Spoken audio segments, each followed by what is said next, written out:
Hey folks, this is Sarah here with Dominic Pace from the Mandalorian. I'm at Toycon 2020. So what do you think about Toycon 2020? Is this your first time at this convention? First time at the convention, obviously, due to the circumstances, I've been really impressed. I mean, the fact that people are coming out, we all been really careful in terms of our hygiene and everything else, in terms of, just washing our hands, keeping our hands clean. But how beautiful. I've just started this convention tour over the last 3 months, and it's just been so inspirational to see so many fans of all different genres, but just to be confident with who they are. It's so inspiring to have people literally not care what others think and to just genuinely be themselves, whether they're a Star Wars fan, cosplayer, involved in charities, or just a general fan of any type of pop culture. It's just really inspirational.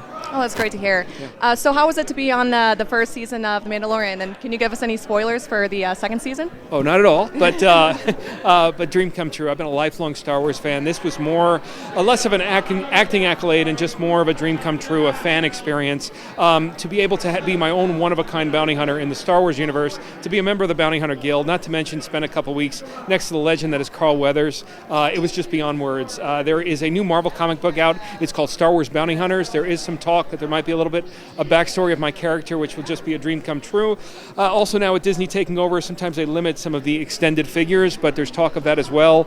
So it's just for a Star Wars fan, perspective as opposed to just as a character actor, it's just been an absolute dream come true the last few months there. Do you have any favorite experiences from your when you're filming during the first season? Absolutely. Two in particular, and I can't choose. People ask me all the time. But to be able to pick my own bounty hunter blaster, there was a table at the prop table. There was about maybe 20 to 25 blasters, and I got to pick my own. Big guy, 6'4". I wanted to go with this big, huge blaster. I thought that the bounty hunter would have a lot of power with his gun. And then also George Lucas was on set the first day one, talking with Jon Favreau about the history of the Mandalorians. It was Favreau's birthday, and just to be there in a cantina, which actually was my first playset, the cantina playset, but to be a character in a cantina in the Star Wars universe and to see that kind of transpire, along with the fact that Dave Filoni was there as well, was just absolutely amazing.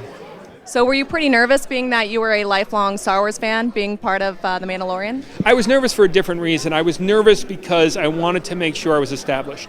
And I'm hoping that there will be an extended version of each episode. They are kind of short, about 30 to 40 minutes, but that battle scene, there was definitely some extensive fighting that went on, even some really good shots between Mando and I going back, exchanging fire. So that was the only thing I was nervous about, was just making sure those shots came in, and I was happy. I was pleased with the established shots there for the most part, yeah. Yeah, I think most everybody was pretty pleased with how it turned out. So. Oh, absolutely amazing. Are you pleased to see how big it grew? Yes, because I think we need to go back, as in Hollywood, I understand, we have a lot of politics and social issues that are obviously very poignant, and it's not that they need to be ignored. At the same time, I think at the end of the day, Favreau and Filoni have their finger, as well as Deborah Chow, on the definition of entertainment. And I think that's what we need to go back to. The reason so many people are fans, even at the Toy Fair in New York City, I think it was really a heavy influence with the 1980s toys. And the reason is because for me, that was what fantasy was. That was what escapism was. And I think Filoni and Favreau have their finger on that, and that's why it has resonated so strongly. There's no question we have issues. There's no question if you have an opinion, with this or that or anything social or political, it definitely has value to it. But at the same time, when I go to the theater, you go to the theater, we just want to escape and have fun. And that's for everyone on this planet. So, do you think that the child is cuter than the baby Planner's Peanut?